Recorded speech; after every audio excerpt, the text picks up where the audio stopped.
All right, when we picture wind energy, our minds usually go straight to the big picture stuff, right? Sustainability, reducing emissions, building a cleaner future. But behind every single smoothly turning rotor blade is a high-stakes, massive infrastructure that requires constant upkeep. So in this explainer, we're going to unpack the gritty, everyday reality of wind operations and dig into the industry standards governing the people who actually keep all that infrastructure running.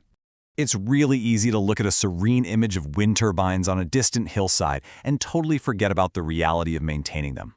But to keep the wind industry spinning, you've got technicians and engineers out there in the elements, working both inside and outside of these colossal structures. The workforce operates in environments that are, honestly, anything but standard. We're talking about operations and maintenance, or O&M for short. And this field demands an incredibly high safety standard for one very simple reason: the daily work is inherently hazardous. You see, many wind turbine manufacturers don't just build and sell the turbines. They actually offer these ongoing O&M services to the wind farm owners. That involves installing, maintaining, monitoring, and repairing the installations. And because of the extreme environments these turbines are placed in, whether that's onshore across vast plains or offshore in totally turbulent waters, the work environment is just fraught with risk. To put it bluntly, workers face visceral, physical dangers every single shift. Just think about the sheer scale of a modern wind turbine for a second. Some of these towers are hundreds of feet tall. We're talking taller than the Statue of Liberty. And once technicians are inside the nacelle, that housing right at the top of the tower, they are working shoulder to shoulder with massive, heavy, moving mechanical parts. Add to that the severe electrical hazards of generating megawatt-level power, and you basically have a perfect storm of workplace risk. So how do you even begin to track and mitigate those kinds of severe risks? Well, the industry relies on rigorous frameworks like the SASB standards to benchmark workforce health and safety. These standards, which are now under the stewardship of the International Sustainability Standards Board, provide a really strict methodology. They require entities to systematically disclose their sustainability-related risks. And in the wind technology and project developer sector, there is absolutely no risk more immediate than the health and safety of the workforce. The absolute crucial point here is measuring that safety accurately and doing it consistently across the entire industry. The SASB framework actually mandates two primary quantitative metrics for this. The first is the total recordable incident rate, or TIIR, and the second is the fatality rate. By requiring these very specific metrics, the standard ensures that investors, developers, and regulators can basically compare apples to apples when they're evaluating exactly how safely a wind technology company operates. Now you might be wondering, what exactly counts as a recordable incident? Well, it is definitely not just a minor scrape on the job. According to the standard, an incident hits the record books if it results in days away from work, restricted work, a transfer to another job, medical treatment that goes beyond basic emergency first aid, or loss of consciousness. Really, any significant injury or illness diagnosed by a physician counts, and it has to be a new case directly resulting from events or exposures in the work environment, whether that's down at the physical establishment or hundreds of feet up on the equipment itself. Okay, so here's a really interesting part. How do we actually standardize these rates between, say, a massive global corporation and a much smaller regional operation? The incident rate calculation is anchored by a specific number, 200,000. This number tangibly represents the total number of hours 100 full-time workers would provide annually, assuming they work 40 hours a week for 50 weeks a year. You take your statistic count, multiply it by 200,000, and divide it by the total hours worked by all employees. It's a pretty elegant formula that totally levels the playing field for data reporting.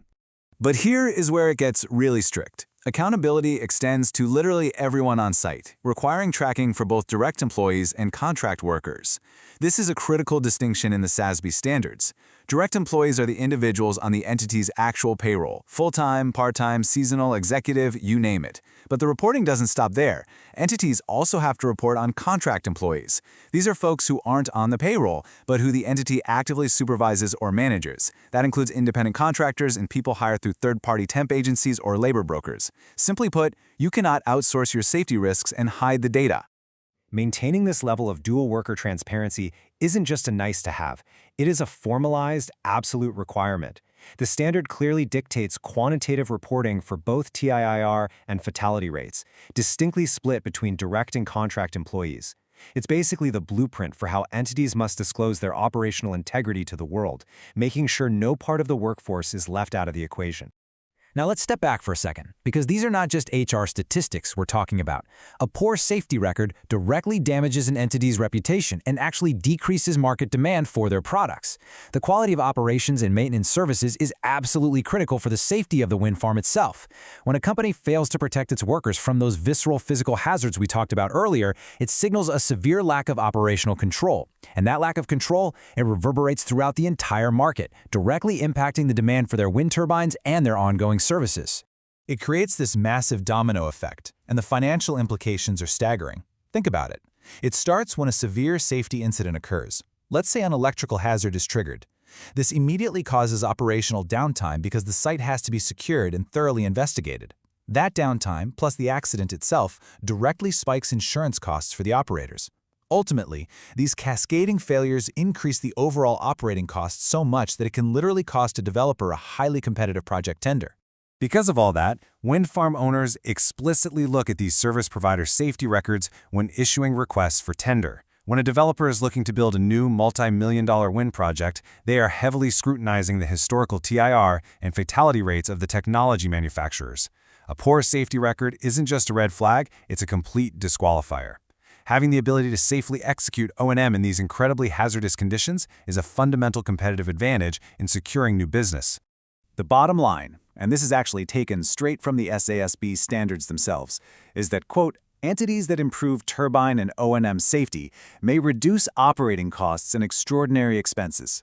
So prioritizing safety isn't just about checking a box for regulatory compliance, it is a direct pathway to driving financial success. By engineering safer turbines and executing flawless maintenance protocols, companies prevent that costly downtime and the extraordinary expenses that just drag down profitability.